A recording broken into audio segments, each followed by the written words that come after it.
Good morning. How are you? It's been great, hasn't it? I've been blown away by the whole thing. In fact, I'm leaving.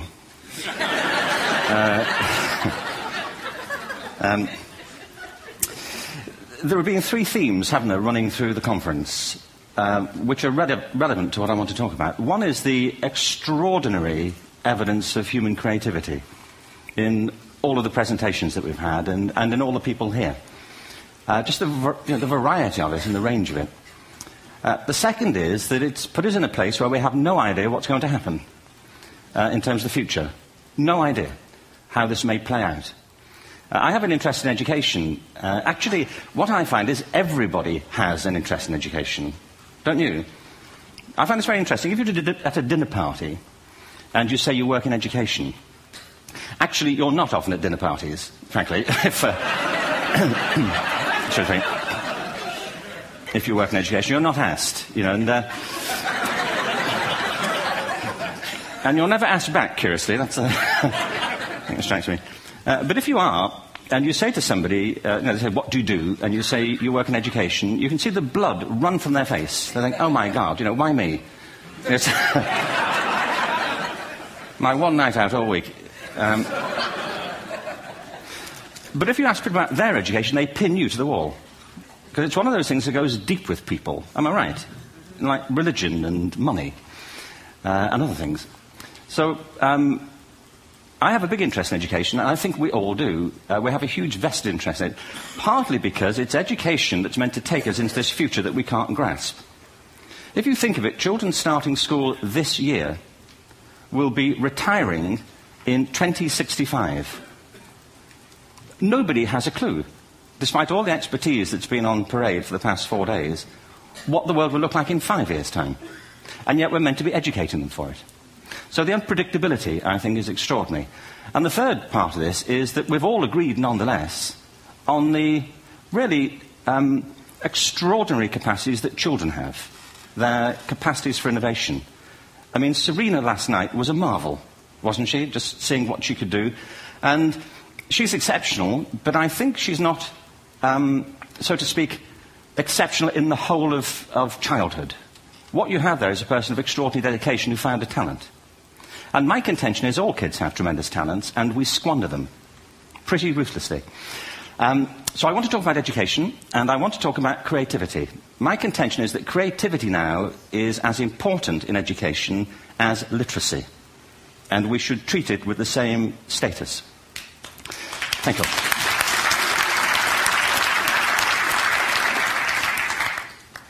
That was it, by the way. Thank you very much. So, 15 minutes left. Well, I was born... No, I had a great story recently, I love telling it, of a little girl who was in a drawing lesson. She was 6, and she was at the back drawing, and the teacher said, this little girl hardly ever paid attention. And in this drawing lesson, she did. And the teacher was fascinated. She went over to her and she said, what are you drawing? And the girl said, I'm drawing a picture of God. And the teacher said, but nobody knows what God looks like. And the girl said, they will in a minute.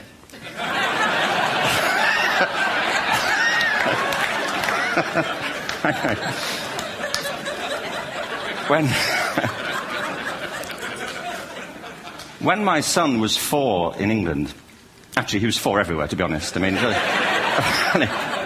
if we're being strict about it, wherever he went, he was 4 that year. But he was in the Nativity play. Do you remember the story? No, it was big. It was a big story. Mel Gibson did the sequel. You may have seen it. I don't know. It was Nativity 2. But James got the part of Joseph, which we were thrilled about. We consider this to be one of the lead parts. We had the place crammed full of agents and T-shirts, James Robinson is Joseph. He didn't have to speak, but do you know the bit where the 3 kings come in? They come in bearing gifts, and they bring gold, frankincense, and myrrh. This really happened. We're sitting there, and they, I think, just went out of sequence. Because we talked to the little boy afterwards and said, are you okay with that? And they said, yeah, why was that wrong? They just switched. I think that was it. Anyway, the 3 boys came in, little 4-year-olds with tea towels on their heads, and they put these boxes down. The first boy said, I bring you gold. And the second boy said, I bring you myrrh. And the third boy said, Frank sent this.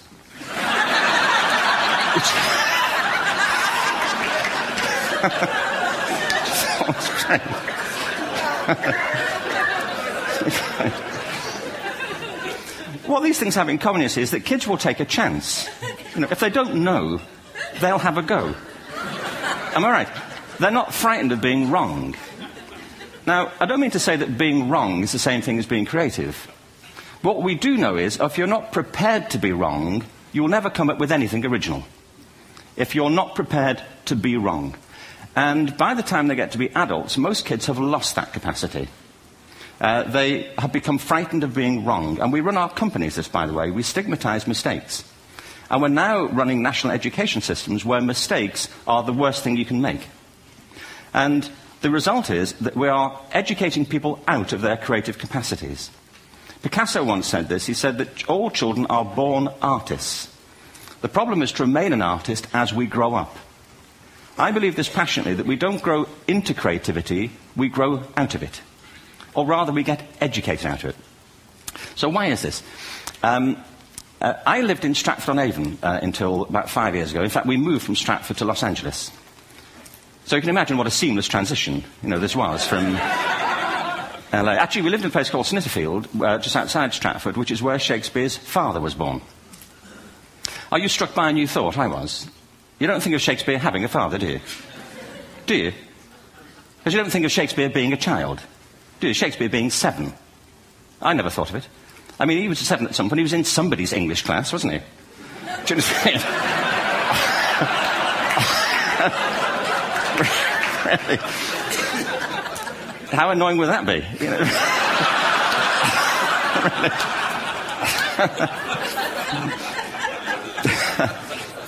Must try harder. Being sent to bed by his dad, to Shakespeare. Go to bed now, to William Shakespeare, and put the pencil down. And stop speaking like that. It's confusing everybody.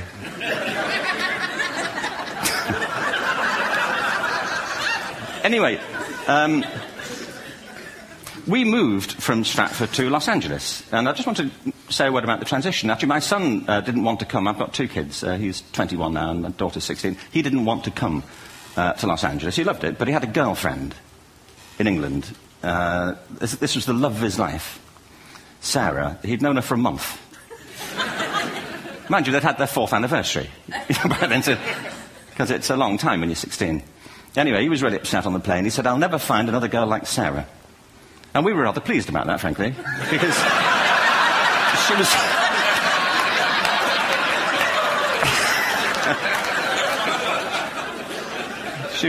she was the main reason we were leaving the country.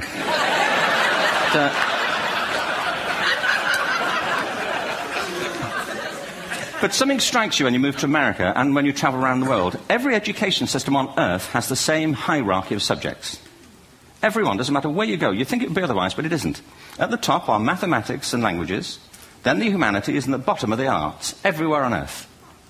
And in pretty much every system, too, there's a hierarchy within the arts. Art and music are normally given a higher status in schools than drama and dance. There isn't an education system on the planet that teaches dance every day to children the way we teach them mathematics. Why? Why not? I think this is rather important. I think maths is very important, but so is dance. Children dance all the time if they're allowed to. We all do. We all have bodies, don't we? Did I miss a meeting? I think... Truthfully, what happens is, as children grow up, we start to educate them progressively from the waist up. And then we focus on their heads, and slightly to one side. If you were to visit education as an alien and say, what's it for, public education, I think you'd have to conclude, if you look at the output, who really succeeds by this? Who does everything they should? Who gets all the brownie points? Who are the winners? I think you'd have to conclude the whole purpose of public education throughout the world is to produce university professors. Isn't it? They're the people who come out the top. And I used to be one. So there. And I like university professors, but, we shouldn't hold them up as the high watermark of all human achievement. They're just a form of life. Another form of life. But they're rather curious, and I say this out of affection for them. There's something curious about professors. In my experience, not all of them, but typically, they live in their heads. They live up there, and slightly to one side. They're disembodied, in a kind of literal way. They look upon their body as a form of transport for their heads. It's... Don't they? It's a way of getting their head to meetings.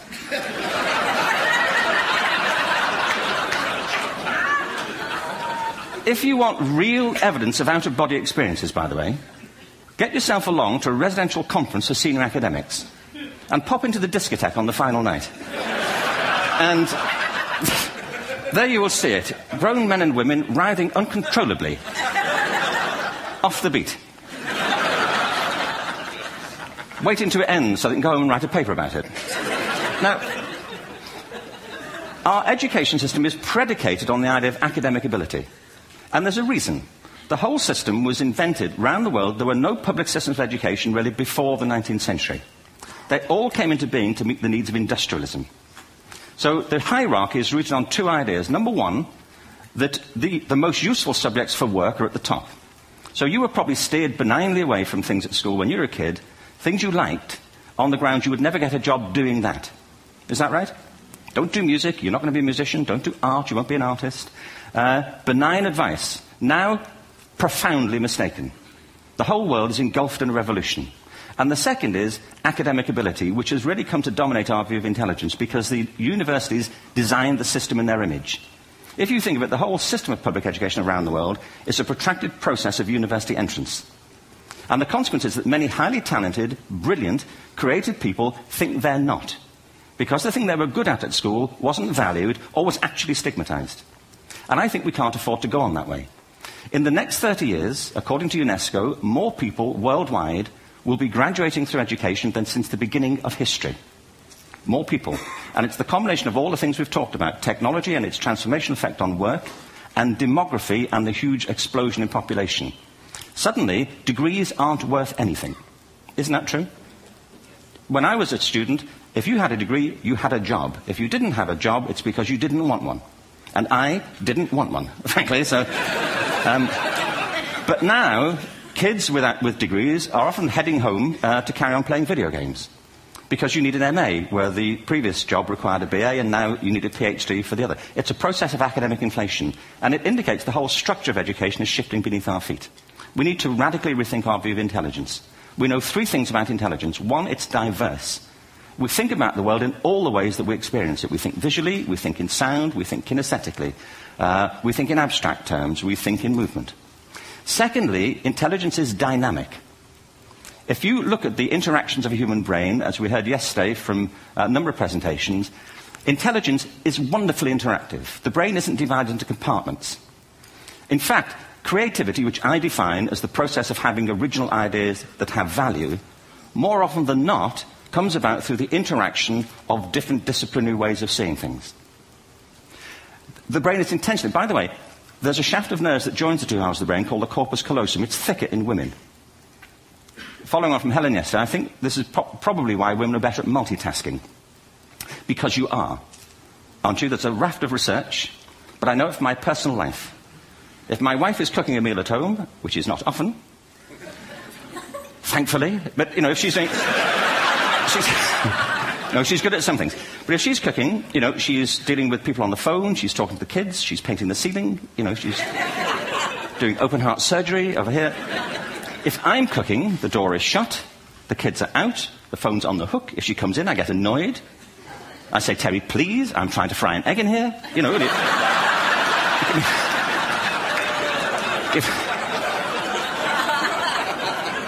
Give me a break. Actually, there was do you know that old philosophical thing? If a tree falls in a forest and nobody hears it, did it happen? Remember that old chestnut? I saw a great T-shirt, really, recently, which said, if a man speaks his mind in a forest and no woman hears him, is he still wrong?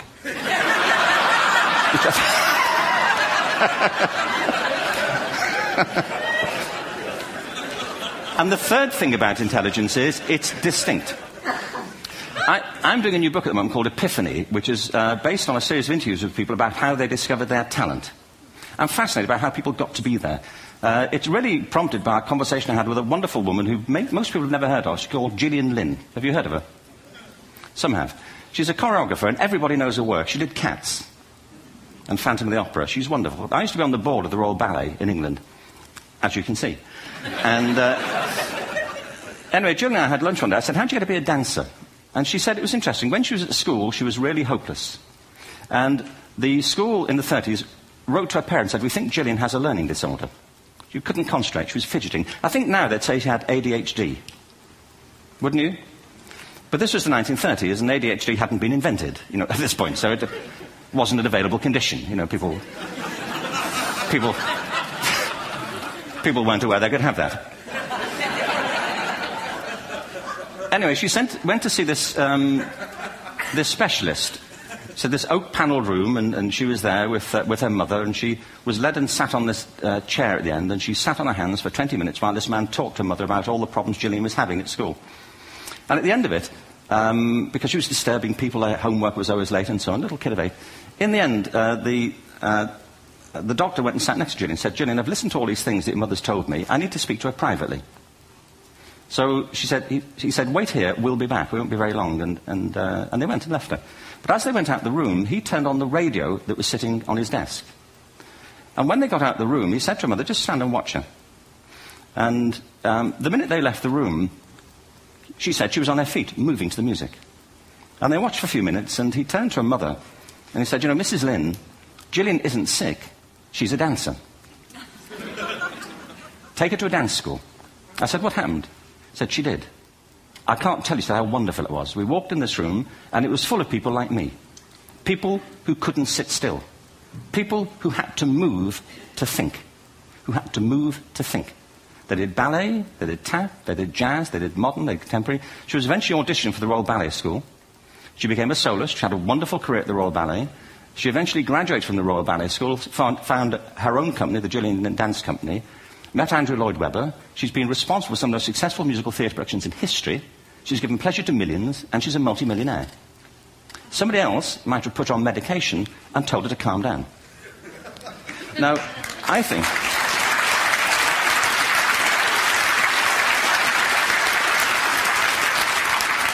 What I think it comes to is this. Al Gore spoke the other night about ecology and the revolution that was triggered by Rachel Carson. I believe our only hope for the future is to adopt a new conception of human ecology, one in which we start to reconstitute our conception of the richness of human capacity. Our education system has mined our minds in the way that we strip mine the earth for a particular commodity, and for the future it won't serve us. We have to rethink the fundamental principles on which we're educating our children. There was a wonderful quote by Jonas Salk, who said, if all the insects were to disappear from the earth, within 50 years, all life on earth would end. If all human beings disappeared from the earth, within 50 years, all forms of life would flourish. And he's right. What TED celebrates is the gift of the human imagination. We have to be careful now that we use this gift wisely and that we avert some of the scenarios that we've talked about. And the only way we'll do it is by seeing our creative capacities for the richness they are and seeing our children for the hope that they are. And our task is to educate their whole being so they can face this future. By the way, we may not see this future, but they will. And our job is to help them make something of it. Thank you very much. Bravo. Here, here. Good.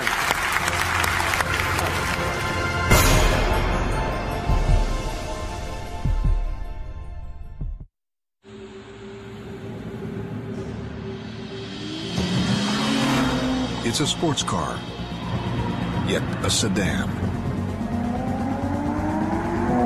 Powerful, yet fuel efficient. Modern, yet timeless. Introducing the new BMW 3 Series, our most advanced 3 yet.